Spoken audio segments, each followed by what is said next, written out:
హైదరాబాద్ అమీర్పేటలోని ఓ ఇంటిలో భారీ బ్లాస్ట్ జరిగింది. రన్నింగ్ లో ఉన్న వాషింగ్ మెషిన్ పెద్ద శబ్దంతో పేలిపోయింది. ఈ పేలుడులో తునాతునకలైంది. పేలుడు సమయంలో ఇంట్లో ఎవరూ లేకపోవడంతో ప్రాణాపాయం తప్పింది. పేలుడు తీవ్రత చూసిన కుటుంబం జరిగింది తెలుసుకుని వణికిపోయారు.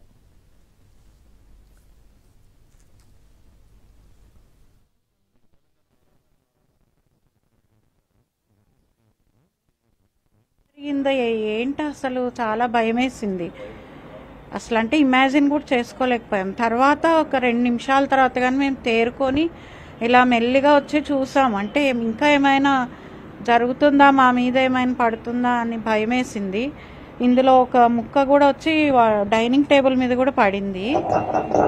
తర్వాత వచ్చి చూస్తే మొత్తం అసలు టాప్ అంతా పోయింది. వాషింగ్ మిషన్ లేచిపోయింది. ఈ పెద్ద బండరాయి లాగా ఉంది. ఇది సీలింగ్ తగిలి కింద పడింది.